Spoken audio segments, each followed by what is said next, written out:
ഇന്ന് നമ്മൾ സംസാരിക്കുന്നത് ഒരു പ്രത്യേക പ്രായത്തെക്കുറിച്ചാണ്.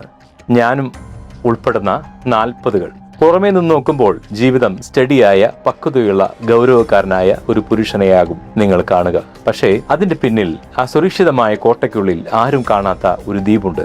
തിരമാലകൾ ആഞ്ഞടിക്കുന്ന, നിശബ്ദത തളം കെട്ടി നിൽക്കുന്ന ഒരു ഒറ്റപ്പെട്ട ദ്വീപ്. 20കളിൽ നമ്മൾ ലോകം കീഴടക്കുവാൻ ഇറങ്ങി തിരിച്ചവരാണ്. എന്നാൽ 40കളിൽ എത്തുമ്പോൾ ലോകത്തെ കീഴടക്കുന്നതിനേക്കാൾ ഉപരി സ്വന്തം കുടുംബത്തെ തകരാതെ കാത്തു സൂക്ഷിക്കുവാനുള്ള നെട്ടോട്ടത്തിലാണ് ഓരോ പുരുഷനും.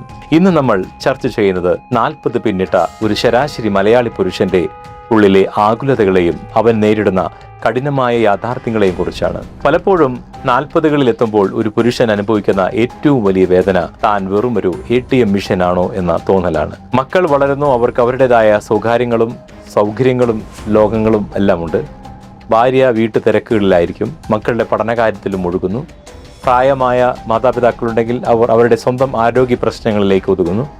ഇതിനിടയിൽ എൻ്റെ മനസ്സ് ആരെങ്കിലും കാണുന്നുണ്ടോ എന്ന ചോദ്യം അയാളെ വേട്ടയാടാൻ തുടങ്ങുന്നു. മനസ്സിലാക്കപ്പെടുവാനുള്ള ദാഹം അത് പറഞ്ഞറിയിക്കാനാവില്ല. അവന് വേണ്ടത് സ്നേഹത്തെക്കാൾ ഉപരി ഒരു തിരിച്ചറിയലാണ്. തൻ്റെ ക്ഷീണത്തെ, തൻ്റെ ആകുലതകളെ ആരെങ്കിലും ഒന്ന് തൊട്ടു നോക്കിയിരുന്നുവെങ്കിൽ എന്ന് അവൻ ആഗ്രഹിക്കും. പക്ഷേ എനിക്ക് വിഷമമുണ്ട് എന്ന് പറയുവാൻ അവൻ്റെ പൗരുഷം അവനെ അനുവദിക്കുന്നുമില്ല. അവൻ നിശബ്ദതയിലേക്ക് ഉൾവലിയും. 40കളിൽ ശരീരം നൽകുന്ന സൂചനകൾ ഭയപ്പെടുത്തുന്നതാണ്.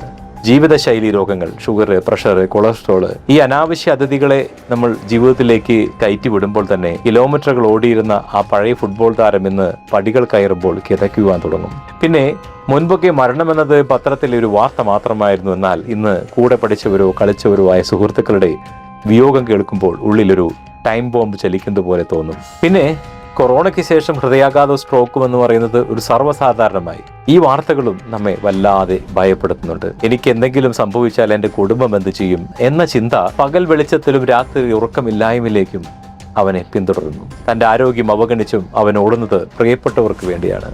ഇന്നത്തെ കാലഘട്ടം സാമ്പത്തികമായി വലിയൊരു അസ്ഥിരതയിലൂടെയാണ് കടന്നു പോകുന്നത്. ലോണുകളുടെ ലോകമാണ്. നാം കാണുന്ന മിക്ക കാറുകളും വീടുകളും ലോണുകളിലാണ് ഓടുന്നത്. ഒരു മാസത്തെ വരുമാനം മുടങ്ങിയാൽ തകരുന്നതാണ് പലരുടെയും ജീവിതം. ഒരു ചെറിയ അടി തെറ്റിയാൽ എല്ലാം അവസാനിക്കുന്ന അവസ്ഥ.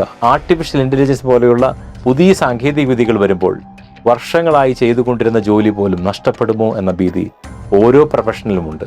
അക്കൗണ്ടന്റ് മുതൽ സാധാരണ തൊഴിലാളി വരെ ഈ മാറ്റത്തിന്റെ ഇരകളാണ്. അതുപോലെ തന്നെ മറ്റൊരു വസ്തുത, തന്നേക്കാൾ പ്രായം കുറഞ്ഞവർ വലിയ സാമ്പത്തിക ഉയരങ്ങൾ കീഴടക്കുന്നത് കാണുമ്പോൾ ഞാനൊരു പരാജയമാണോ എന്ന തോന്നൽ 40കൾ കഴിഞ്ഞ ഒരാളെ വല്ലാതെ വേട്ടയാടുന്നു. കഠിനാധ്വാനം ചെയ്തിട്ടും മക്കളുടെ ഉന്നത വിദ്യാഭ്യാസത്തിനോ സ്വന്തം വാർദ്ധക്യത്തിനോ വേണ്ട സമ്പാദ്യമില്ലാത്തത് തന്നെ അവനെ ഉറക്കമില്ലാത്ത രാത്രികളിലേക്ക് തള്ളിവിടുന്നു. 40കൾ കഴിഞ്ഞ ഒരുവന്റെ ഏറ്റവും വലിയ ദുരന്തം അയാൾക്ക് തളരുവാൻ അവകാശമില്ല എന്നതാണ്. അയാൾക്ക് പനി വന്നാൽ പോലും വിശ്രമിക്കാൻ കഴിയില്ല. കാരണം അയാൾ വീണാൽ ആ കുടുംബം വെയിലത്താകും.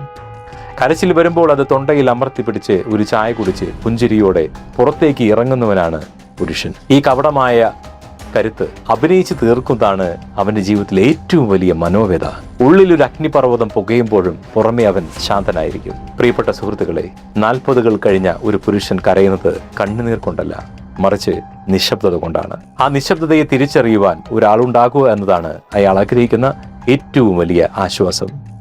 അയാൾക്ക് വേണ്ടത് ഉപദേശങ്ങളല്ല, മറിച്ച് സാരമില്ല, കൂടെ ഞങ്ങളുണ്ട് എന്നൊരു ചേർത്ത് പിടിക്കലാണ്.